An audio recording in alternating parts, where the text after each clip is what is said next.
Assalamu alaikum rahmatullahi wa barakatuh. Hope you're doing well. We're continuing our reading of Sahih al Bukhari, volume 1. We are in the book of the times of As-Salah. Let's begin picking up on Hadith number 558.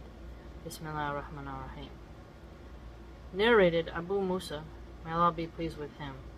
The Prophet, peace be upon him, said, "The example of Muslims, Jews, and Christians is like the example of a man who employed laborers to work for him from morning till evening. They worked till midday, and they said, 'We are not in need of your reward.' So the man employed another batch and said to them, 'Complete the rest of the day, and yours will be the wages I had fixed for the first batch.' They worked up till the time of the Asr prayer and said, 'Whatever we have done is for you.' He employed another batch. They worked for the rest of the day till sunset, and they received the wages of the two former batches." That's interesting. Chapter 18. The time of the Maghrib prayer, evening prayer. Atta said, "A person who is sick can offer Maghrib and Isha prayers together." MashaAllah, so combining, this really helps when you're like under the weather. Narrated Rafi bin Khadij, may Allah be pleased with him. We used to offer the Maghrib prayer with the Prophet, peace be upon him, and after finishing the Salah prayer, one of us may go away and could still see as far as the spot where one's arrow might reach when shot by a bow. Narrated Jabir bin Abdullah, may Allah be pleased with him. The Prophet, peace be upon him, used to offer the Duhr prayer at midday, and the Asr at a time when the sun was still bright, the Maghrib after sunset at its stated time, and the Isha at a variable time. Whenever he saw the people assembled for Isha prayer, he would offer Salah prayer earlier, and if the people delayed, he would delay the Salah. If the people delayed, he would delay the Salah. And they, or the Prophet, peace be upon him, used to offer the Fajr prayer when it was still dark. So here, as I've heard before, some places,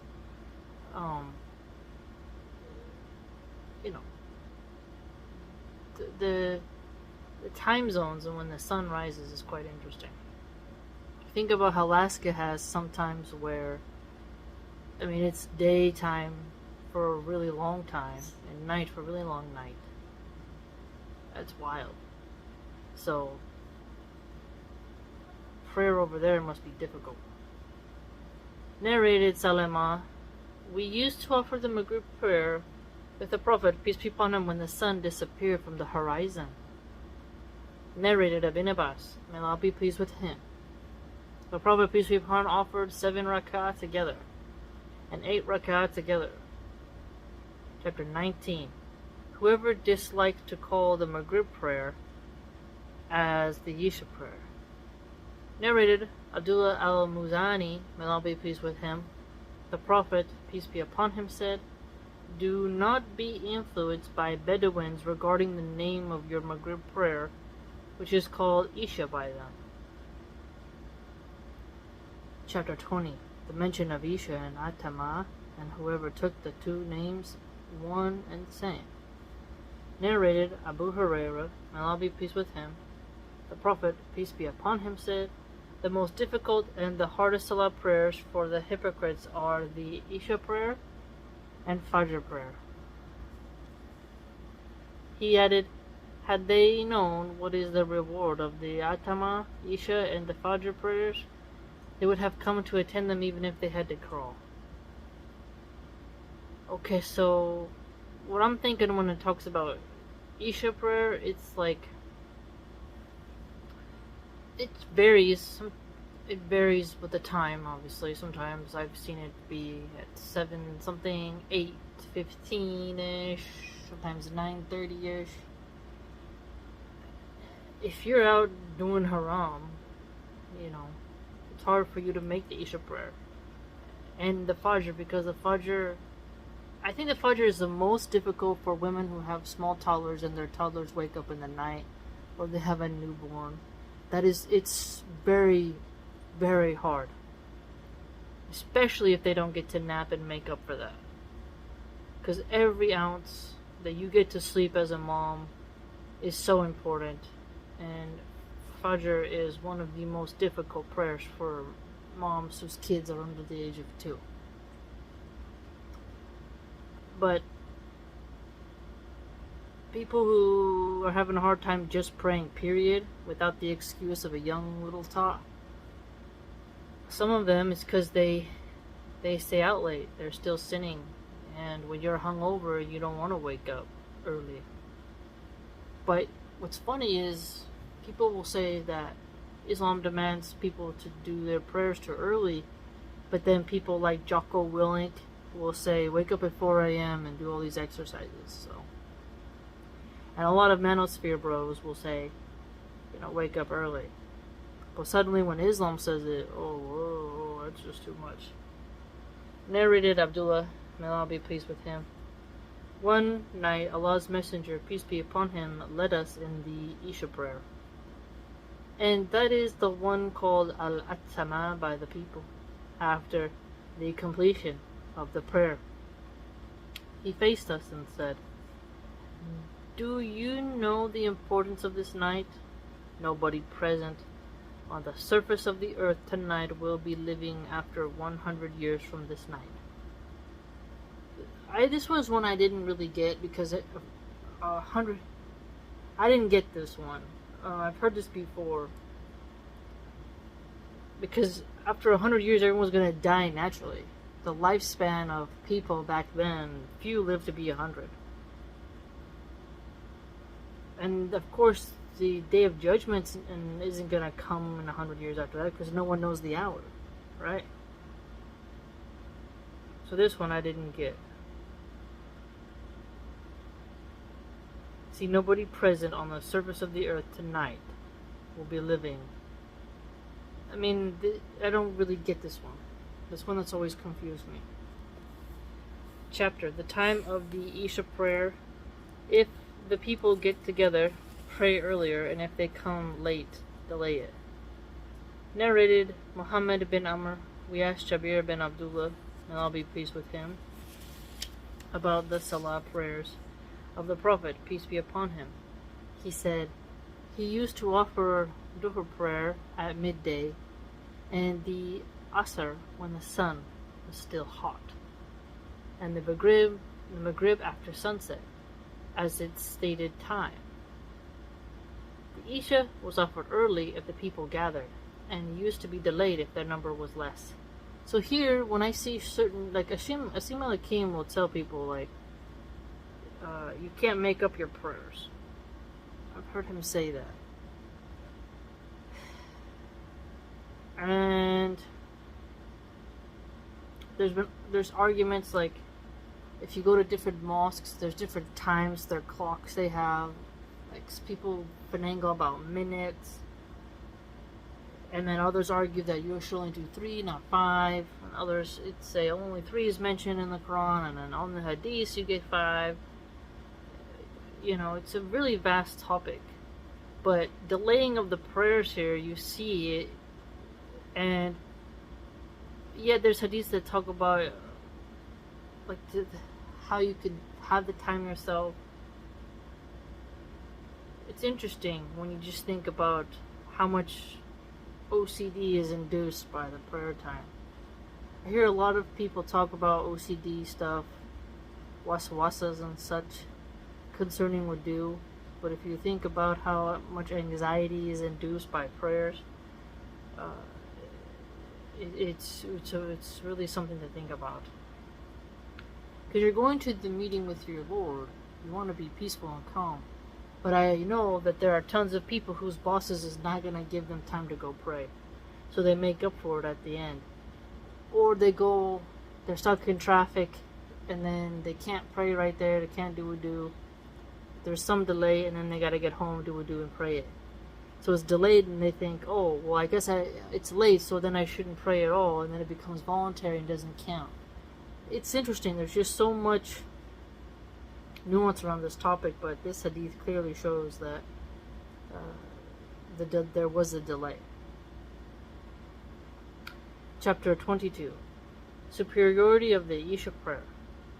Narrated Aisha, may Allah be pleased with her, Allah's Messenger, peace be upon him, once delayed the Isha prayer, and that was during the days when Islam still had not spread. The Prophet, peace be upon him, did not come out till Umar informed him that the women and children had slept. Then he came out and said to the people in the mosque, none amongst the dwellers of the earth has been waiting for it, Isha prayer, except you. That's like a very special thing. To be the very first young Muslims, right? When it was small, and to have that first marker, that milestone, you know. Narrated Abu Musa, may Allah be pleased with him. My companions who came with me in the boat and I landed at a place called Baki Buthan. The Prophet, peace be upon him, was at Al-Madinah at that time. One of us used to go to the Prophet, peace be upon him, by turns, every night, at the time of the Isha prayer. Once I, along with my companions, went to the Prophet, peace be upon him, and he was busy in some of his affairs. So the Isha prayers was delayed to the middle of the night. Okay, so delayed to the middle of the night. He then came out and led the people in Salah, prayer. After finishing from the Salah, he addressed the people present there, saying, be patient. Don't go away. Have the glad tidings. It is from the blessing of Allah upon you that none amongst mankind has offered Salah at this time save you. Or said, none except you has offered prayer at this time. Abu Musa added, so we returned happily after what we heard from Allah's Messenger, peace be upon him. Chapter 23. What is disliked about sleeping before the Isha prayer. Narrated Abu Barza, may Allah be pleased with him, Allah's Messenger, peace be upon him, disliked to sleep before the Isha prayer and to talk after it. Maybe because it makes you more groggy, more drowsy. Maybe you rush your prayers because you want to go back to sleep. Maybe. But I can see if a new mom who's struggling with sleep deprivation and she just takes like a little mini nap, like 15 minutes, I understand. Chapter 24. Sleeping before the Isha prayer if one is overwhelmed by its sleep. Interesting. I just mentioned overwhelmed by sleep, and then we see a hadith next. Narrated Ibn Shihab from Urwa, Aisha, may Allah be pleased with her, said, once Allah's Messenger, peace be upon him, delayed the Isha prayer till Umar reminded him, saying, the Salah prayer, the women and children have slept. Then the Prophet, peace be upon him, came out and said, none amongst the dwellers of earth has been waiting for it, the prayer, except you. Urwa said, nowhere except in Al-Madinah the prayer used to be offered in those days. He further said, the Prophet, peace be upon him, used to offer the Isha prayer in the period between the disappearance of the twilight and the end of the first third of the night. Narrated Nafi, Abdullah bin Umar, may Allah be pleased with him, said, once Allah's Messenger, peace be upon him, was so busy at the time of the Isha, so the prayer was delayed, so much so that we slept and woke up and slept and woke up again. The Prophet, peace be upon him, came out and said, none amongst the dwellers of the earth but you have been waiting for as-salah, the prayer. Ibn Umar did not find any harm in offering it earlier or in delaying it, unless he was afraid that sleeping might overwhelm him and he might miss the prayer, and sometimes he used to sleep before the Isha prayer. Okay, so we're seeing some nuance here.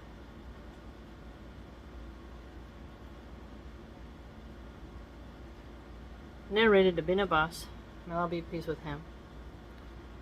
Once Allah's Messenger, peace be upon him, delayed the Isha prayer to such an extent that the people slept and got up and slept again and got up again. Then Umar bin al-Khattab, may Allah be pleased with him, stood up and reminded the Prophet, peace be upon him, of the prayer. Atta said, Ibn Abbas said, the Prophet, peace be upon him, came out as if I am looking at him at this time, and water was trickling from his head, and he was putting his hand on his head, and then said, hadn't I thought it hard for my followers, I would have ordered them to offer Salah prayer and Isha prayer at this time. I asked Atta for further information how the Prophet, peace be upon him, kept his hand on his head, as he was told by Ibn Abbas. Atta separated his fingers slightly and put their tips on the side of the head, brought the fingers downward, approximating them till the thumb touched the lobe of the ear, at the side of the face, at the temple, and towards the beard. He neither slowed nor hurried in his action, but he acted like that. The Prophet, peace be upon him, said, hadn't I thought it hard for my followers, I would have ordered them to offer Salah at this time. MashaAllah. Alright, we're learning a lot about timings in this section. Chapter 25, the time of the Isha prayer is up to the middle of the night. Up to. And Abu Barzah said that the Prophet, peace be upon him, used to prefer to pray Isha late. Narrated Anas, may Allah be pleased with him, the Prophet, peace be upon him, delayed the Isha prayer till midnight, and then he offered the prayer and said, people offered Salah prayer and slept, but you have been in prayer as long as you have been waiting for it, the prayer. Anas added, as if I am looking now at the glitter of the ring of the Prophet, peace be upon him, on that night. Oh, that's interesting, man. I don't know, it's like you kind of get this sparkling image or something in your head. Not, like, just like a something. Shininess, something like that. I don't know if he means like a ring around his head, an aura, or a little ring on the finger. The shininess from the water, it's not exactly clear. Superiority of the Fajr early morning prayer. Narrator Jabir bin Abdullah, may Allah be pleased with him. We were with the Prophet, peace be upon him, and he looked at the moon on a full moon night and said, you will certainly see your Lord as you see this moon, and there will be no trouble in seeing him. So if you can avoid missing through sleep, business, etc., a prayer before the rising sun, Fajr, and before its setting, Asr, you must do so. He, the Prophet, peace be upon him, then recited the following verse. And glorify the praises of your Lord before the rising of the sun and before its setting. V 21:30. What I'm getting the more and more as I read this is the necessity of Muslims owning more businesses and then being able to allow their employees to go and pray. It would be nice. It'd be nice, but we know that some employers wouldn't allow it. And we hope that Muslim bosses would allow for their employees to go and do their prayers. Right? Narrated Abu Musa, Allah's Messenger, peace be upon him, said, whoever offers the two cool Salah prayers, Asr and Fajr, will enter paradise. MashaAllah. Okay. Excellent section. I hope you learned something. I really enjoy reading countless hadiths. I mean, we read over 500 alone just in this series. We've read over 1,000 on the channel. And I just never get tired of reading them. I hope to be a good hadith scholar, inshallah. I hope to actually memorize them, and that's what this video can help you do as well. And it really comes up, like, when you read these in order, and you keep looking at them and you keep studying them, they pop into your head at the right time when some person is coming at you or you're trying to remember something. It's really quite cool. If you'd like to support my content, you can do so via my blog, which is www.subscribestar.com/Milahan Archive. Hope to see you there.